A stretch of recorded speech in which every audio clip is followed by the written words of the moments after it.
Bengi iki Gusti Allah wis mati. Sesuk wis ora ana Gusti Allah.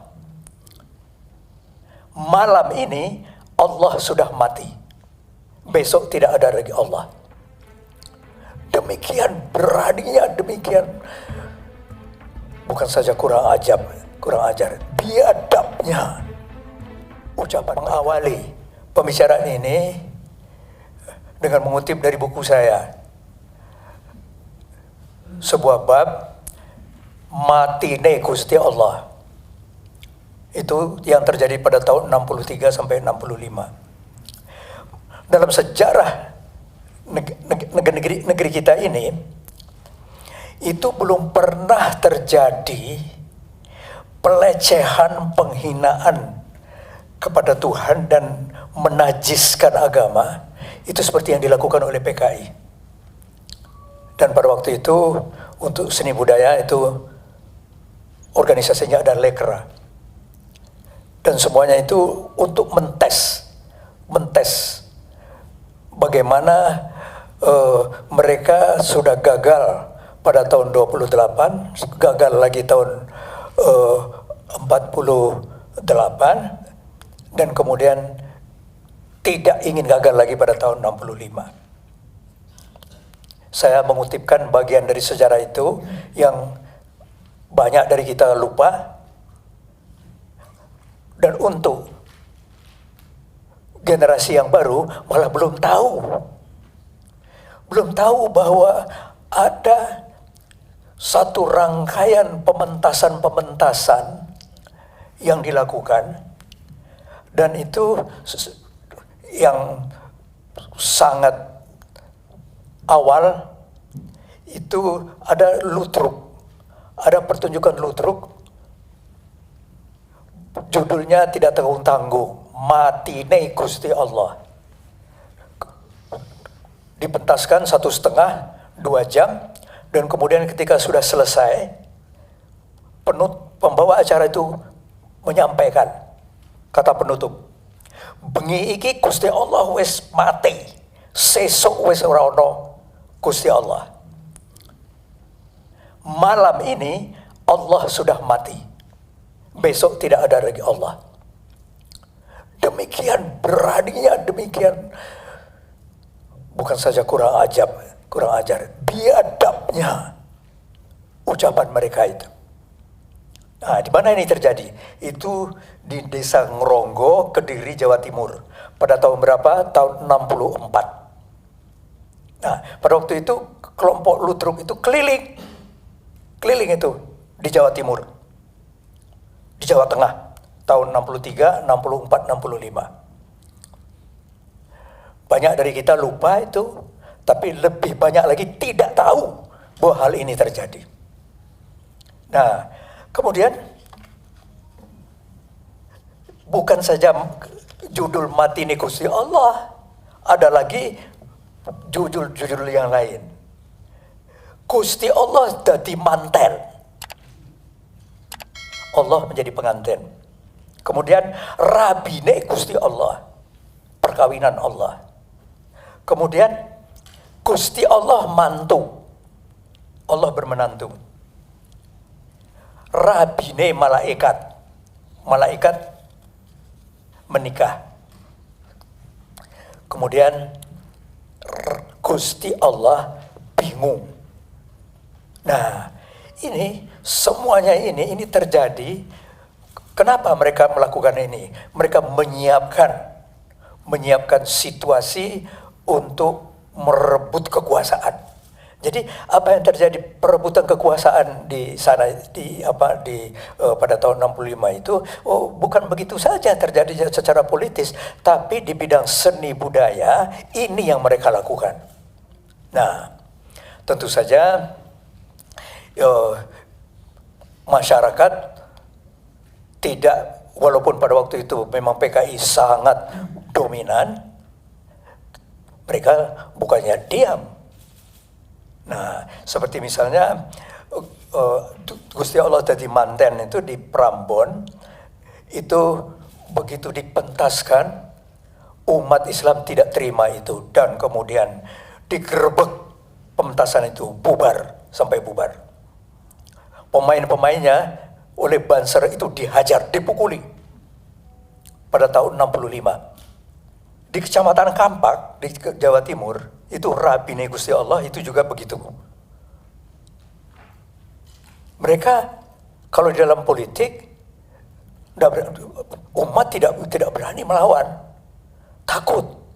Tapi begitu disebut hal yang menyangkut langsung pada Allah, tentu saja umat tidak terima.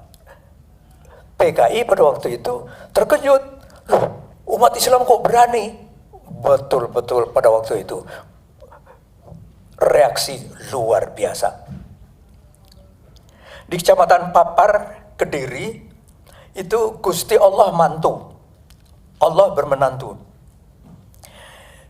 Kemudian pada waktu itu ada seorang alim, seorang ulama, Masya Allah, dia melihat hal itu, kemudian dia berdoa ketika situasi sedang riuh rendah itu. Aneh, satu hal yang aneh terjadi. Itu pelaku-pelaku di panggung itu tertidur semua. Dengan doa dari kiai ini, tertidur semua. Tidak ada yang melawan pada waktu itu. Nah, kalau di Malang itu Rabine malaikat. Nah, itu Banser melompat ke atas panggung dan kemudian langsung memukuli pelaku-pelaku itu. Di Pati Kudus juga terjadi reaksi yang keras sekali. Nah, ini di sebuah lakon lagi yang lain tidak memakai nama Allah, yaitu Kiai Bahrum. Nah, itu bercerita tentang seorang kiai. Tidak ada kiai yang seperti itu, tapi dalam cerita itu kiai itu suka mabuk, gemar berjudi, berwatak culas dan sering ribut dengan tetangga. Nah, kemudian pada waktu itu di kalangan penonton ada seorang kiai namanya Kiai Jazuli, itu berdoa. Sementara keributan terjadi, kemudian dia melempar, ada pecahan genteng, melempar ke tengah. Apa yang terjadi pada waktu itu? Angin keras datang, angin keras. Kemudian badai, bukan saja menjadi angin keras, tapi badai, dan kemudian pentas itu porak-poranda. Sayang sekali pada waktu zaman itu kamera belum sebanyak sekarang ini. Jadi itu semuanya ini diceritakan dan kemudian ini dituliskan di dalam bukunya Kiai Bahrum. Nah, sebagai yang juga luar biasa terjadi. Nah, itu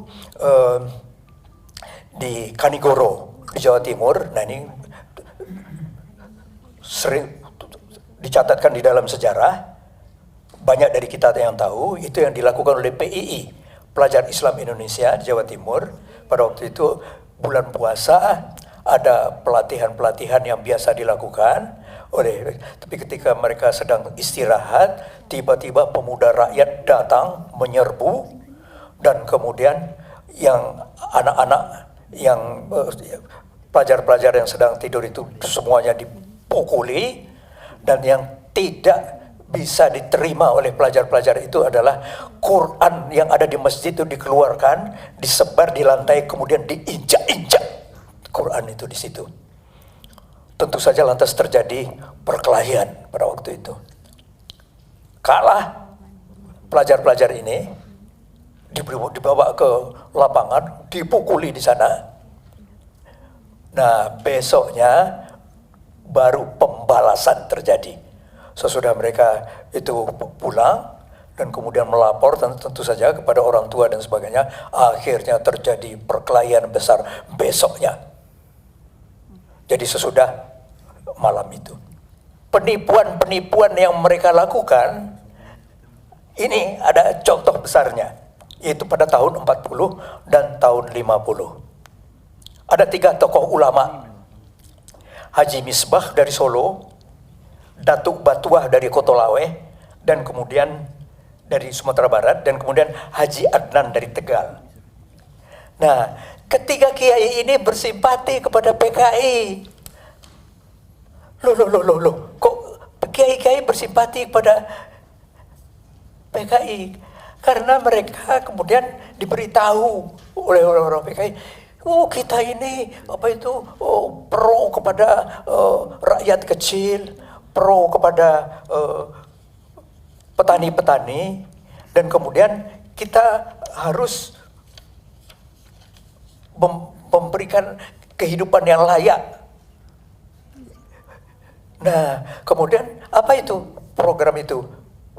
Tani tidak bertanah dan buruh yang dimiskinkan, 2. Itu yang kami perjuangkan, kata PKI kepada ulama-ulama ini. Oh, itu cocok dengan Islam. Itu namanya yang 2 itu kaum du'afa. Kemudian ketiga ulama ini ikut dalam PKI. Nah, jangan salahkan mereka, karena pada waktu itu belum ada HP, belum ada komunikasi yang begitu cepat bisa terjadi. Kemudian literatur, buku-buku juga sangat terbatas.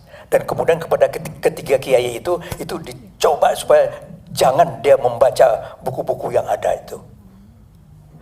Nah, tentu saja ketiga mereka ini bersimpati kepada PKI. Ini satu penipuan yang terjadi, yang di zaman kita, di mana hampir setiap orang memegang ini.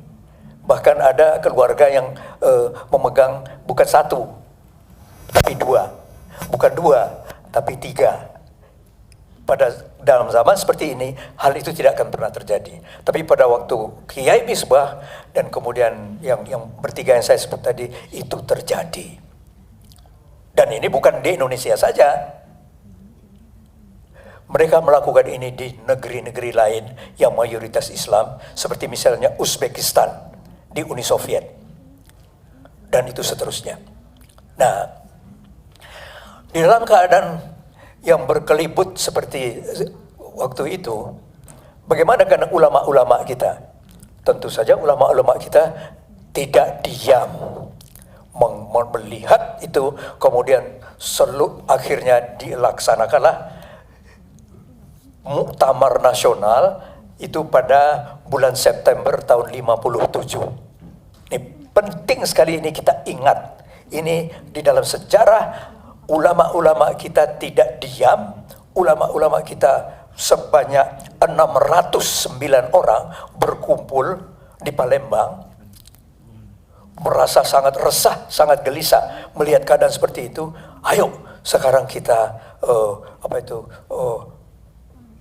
menentukan sikap yang tegas terhadap kaum kafirin ini. 609 orang. Belum pernah terjadi di Indonesia pertemuan yang dihadiri ulama sebanyak itu. Kemudian sampai kepada 5 kesimpulan dan 6 keputusan. Dan yang penting sekali adalah tentang ideologi ini. Ideologi ini adalah kufur hukumnya. Kufur. Kemudian ini disiarkan ke seluruh Indonesia. Nah, kemudian pada waktu itu Presiden diminta supaya jangan menurut sertakan kaum komunis di dalam pemerintahan pada waktu itu, Presiden Soekarno. Nah, bergolak. Bisalah dirasakan pada waktu itu bahwa pergolakan itu luar biasa terjadinya, situasi bahkan sudah sampai kepada di sana sini bunuh-membunuh. Salah satu cara mereka untuk membuat umat Islam itu takut adalah begini.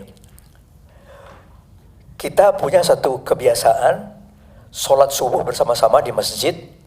Kemudian sudah sholat subuh, itu sekitar 10 menit, 15 menit, seorang kiai memberikan pengajian. Selesai itu, kemudian semuanya pulang. Udara masih remeng-remeng, masih gelap. Masih agak gelap. Nah, pada waktu itu, si kiai ini diikuti dan kemudian ditusuk, dibunuh.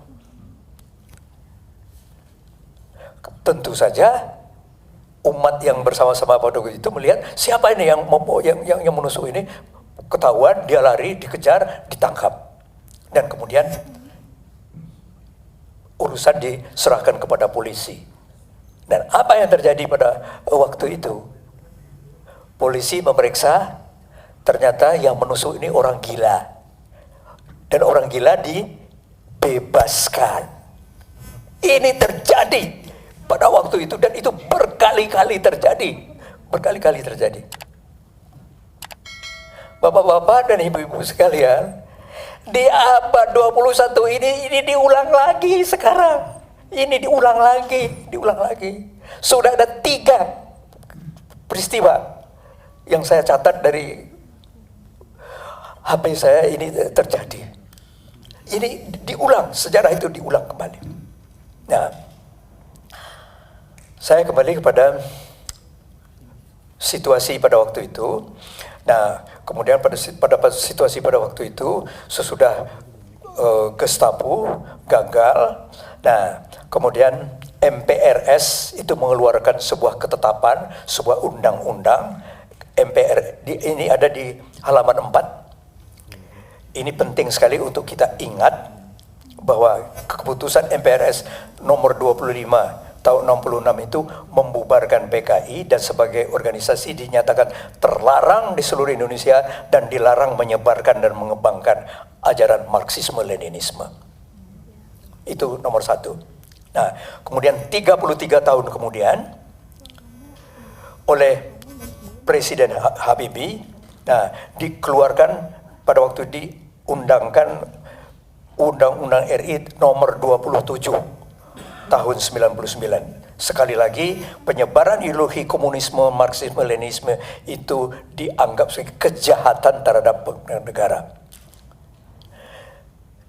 Bapak-bapak dan ibu-ibu sekalian, 2 undang-undang yang sangat kokoh ini dicoba untuk dicabut, untuk dibubarkan. Ini yang dilakukan oleh KGB sekarang. Sekarang tidak ada lagi PKI. PKI sudah bubar, yang ada sekarang KGB. KGB yaitu komunis gaya baru. Komunis gaya baru dengan segala cara mau mencabut 2. Alhamdulillah masih gagal. Dan ini harus terus kita gagalkan kalau ada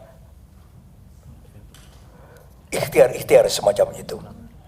Kelompok-kelompok yang KGB ini itu memberikan beberapa alasan-alasan yang selalu dikeluarkan baik di media sosial maupun dalam wawancara-wawancara dan ceramah-ceramah, yaitu kita kan negara demokratis. Kalau dalam negara demokratis itu tidak boleh ada partai politik yang dilarang, tidak ada, semuanya harus bebas.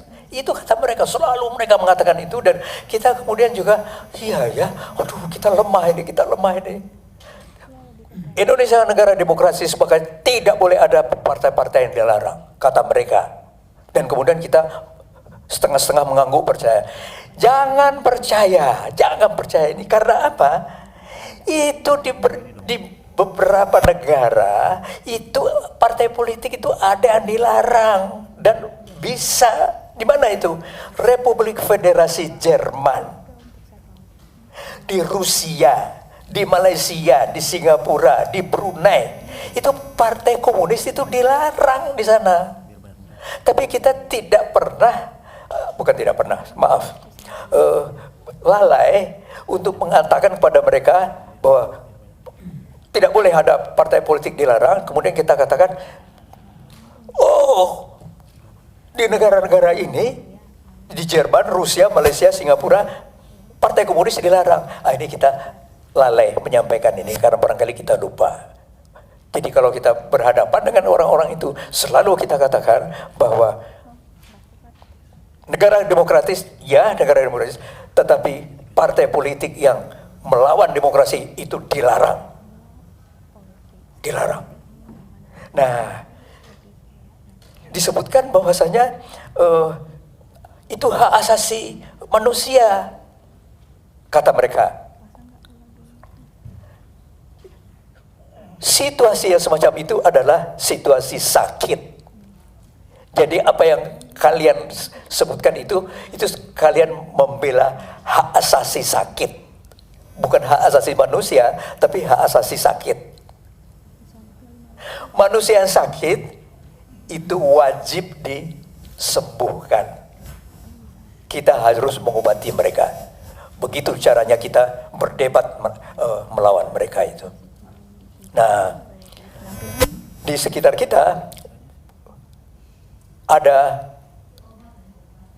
satu kelompok dari orang-orang KGB ini yang aktif, masih terus aktif. Mereka umurnya 70-an, 80-an, bahkan ada yang 90-an.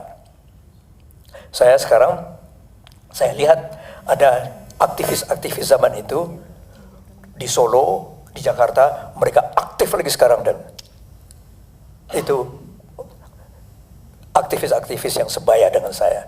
Sekarang umur saya 84. Dan ini harus kita lawan mereka. Dan kita melawan mereka itu adalah dengan cara yang garis besarnya saya sampaikan dalam diskusi kita pagi ini. Salah satu cara atau istilah yang mereka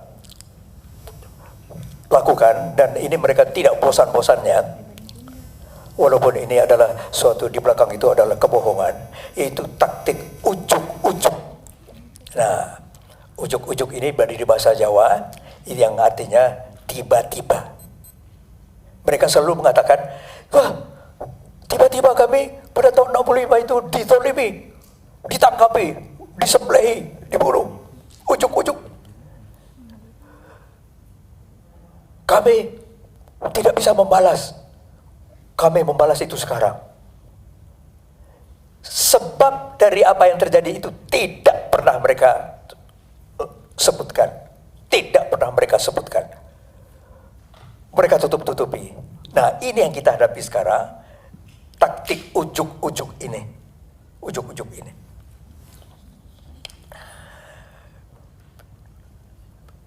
Ada sebab. Jadi mereka selalu mengatakan pada tahun 65 itu tiba-tiba kami dipukuli, bukan dipukuli saja tetapi dibunuhi, disembelihi. Sebabnya tidak diperjelas. Sebabnya itu adalah di halaman 10 itu ada pemberontakan PKI di Madiun tahun 48. Pada tahun 48 itu Muso umurnya 51 tahun. Pada pemberontakan pada tahun 28 dia lari ke Moskow. Tinggal di Moskow 22 tahun. Kemudian ketika Indonesia merdeka, dia kembali ke sini. Kemudian dengan tugas mendirikan negara komunis di sini. Dia sudah 22 tahun, gagal berontak tahun 26, pulang ke tanah air, dan kemudian begitu sampai di Indonesia, dia temui Soekarno. Soekarno itu kawan indekos dia di Surabaya. Sama-sama indekos di rumah Hos Cokroaminoto. Dia lari ke Moskow sesudah berontak itu, kemudian Bung Karno memimpin revolusi, kemudian merdeka jadi presiden. Nah, Musso pulang dari Moskow, tentu saja dia menemui temannya indekos dulu, yang sekarang sudah jadi presiden. Nah, kemudian dia ketemu dan kemudian dia ancam Soekarno. Sesudah itu dia mendirikan,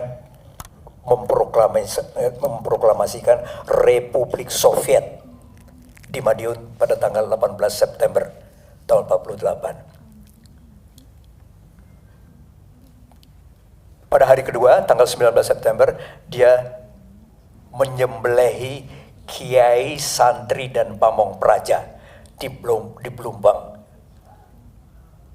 di luar kota. Saya minta bantuan siapa yang suaranya keras? Sesudah proklamasi Republik Soviet di kota Madiun, dengan penyembelihan kiai, santri, dan pamong praja di Blumbang, luar kota, masaker ini berlanjut ke Solo, ke Soco, Cigrok, Gorang Gareng, Tanjung, Magetan, Takeran, Rejosari, dalam kurung pabrik gula, Bangsari, Dukuh Sedran, Geni Langit, Lembah Parang, Ngelompang, Dungus, Kresek, Mangku Wijayan, Batokan, Jeblok, Randu Balung, Blora, Randu Blatung, Blora, Pati, Wirosari, Donomulyo, Tirtomulyo.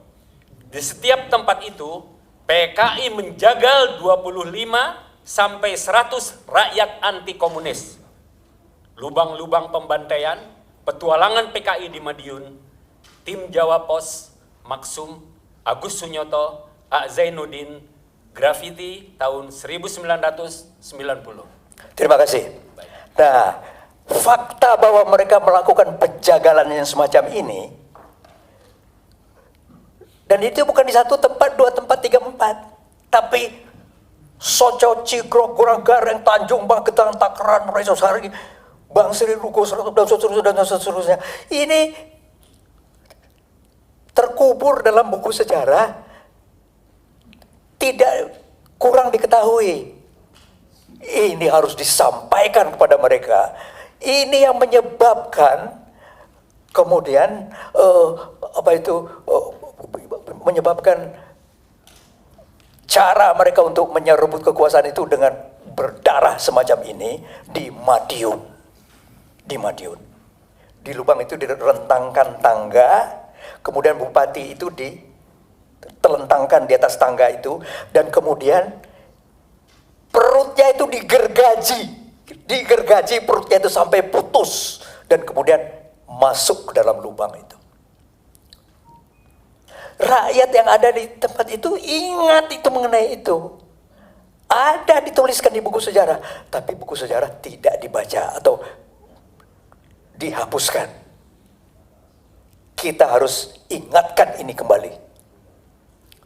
Kemudian di Desa Pati dan Wirosari, itu umat Islam itu tokoh-tokohnya sudahlah selesai dibunuh, kemudian mayat mereka itu ditegakkan di atas sawah.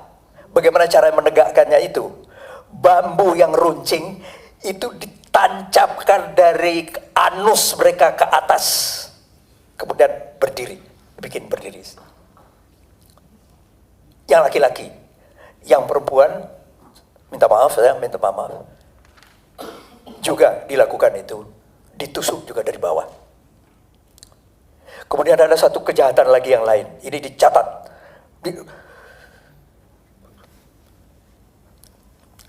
Pak Mun'im ini berjasa besar menulis buku ini. Saya mengutip di sini. Ada seorang ibu mendengar suaminya dibantai oleh PKI di Soco, di Jawa Timur. Kemudian bayangkanlah seorang istri dengan 2 orang anak kecil 1 dan 3 tahun mendengar suaminya, kemudian dia ingin mencari suaminya, dengan kemudian membawa anaknya yang umur 1 dan 3 tahun itu pergi keluar desa dan mencari, ketemu dengan orang PKI, dan kemudian di mana dia sebut nama suaminya itu Sakidi, Mas Sakidi di mana, Mas Sakidi di mana. Kemudian orang-orang PKI itu melihat ini, Kemudian ditunjukkan kuburannya, kemudian dia datang ke sana. Begitu sampai di sana, anaknya yang 1 dan 3 tahun ini diambil. Kemudian Ibu Sakidi ini dibunuh di atas lubang suaminya itu.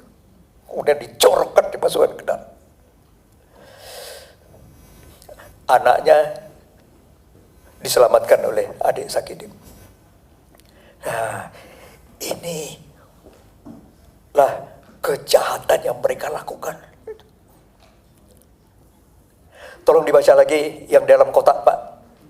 2 masjid berhasil dibakar PKI. Pertama, Masjid Rahmat di kawasan Kembang Kuning, Surabaya, tahun 1948. Kedua, Masjid Agung Trenggalek dibangun tahun 1743, dibakar PKI pada bulan Maret tahun 1949. Terima kasih.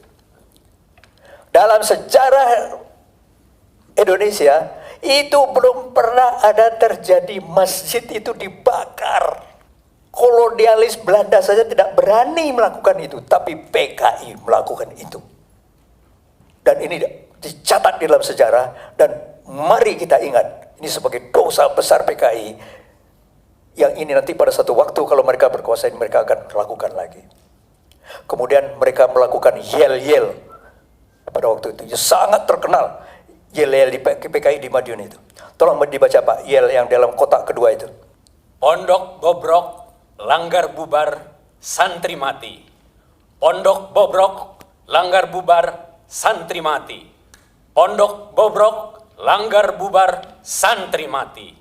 Itu yang mereka lakukan di dalam rangka kudeta di Madiun. Yang semuanya ini menyebabkan kemudian umat tentu saja tidak terima itu dilakukan demikian. Dan kemudian gagal pemberontakan itu.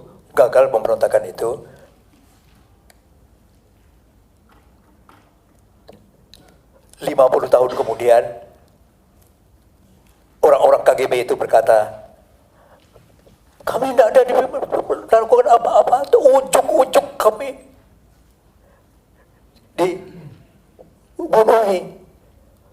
Kebohongan besar itu berlanjut sampai sekarang, dan kita punya kewajiban untuk menyampaikan kepada mereka, kalian membohongi sejarah. Nah, sebagai tambahan, yang dianiaya, yang dizolimi oleh mereka itu bukan umat Islam saja, tapi seluruh rakyat Indonesia yang bukan mereka. Termasuklah ini orang-orang PNI, orang-orang nasionalis. Dan orang-orang nasionalis itu gerakan pemuda Marhainis, itu dalam tulisannya Yusak MR, itu ada di kuburan massal di Klaten, Jawa Tengah, itu isinya 22 jenazah aktivis Marhainis dibantai PKI. Tapi ini sangat khusus di pembantaian terhadap orang-orang Marhainis ini. Karena orang-orang Marhainis kan lambangnya banteng kan. Banteng itu punya tanduk. Nah, itu mayat dari pemuda-pemuda Marhainis itu 2 paku itu dipukulkan ke tengkoraknya itu. Dipukulkan ke tengkoraknya itu. 2 paku. Mayat-mayat itu dijejer begini, kemudian 2 paku dipukulkan. Kemudian komentarnya adalah, banteng kok orang duwe sungu. Artinya, banteng kok tidak punya tanduk. Nah, ini dibikinkan tanduk. Tanduk apa itu? Paku yang 2 itu dipukulkan kepada mayat-mayat itu. Masya Allah. Zaman itu belum ada kamera yang gambar, jadi tidak ada foto-fotonya Tapi ini diceritakan oleh Anton Tabah di dalam bukunya tentang Jenderal Besar Nasution. Nah, ini hal-hal yang semacam ini di dalam sejarah ini, mari kita ingat sekarang, ini adalah bahan-bahan untuk menghadapi mereka. Dan kemudian di dalam apa yang mereka lakukan di dalam sejarah, itu mereka tidak selalu orisinil, itu selalu mengulang lagi. Kalau kita amati sejarah dan kemudian kita tahu makna sejarah, kita arif bahwasanya ini akan diulang lagi. Dan betul berulang sejarah ini pada saat ini juga.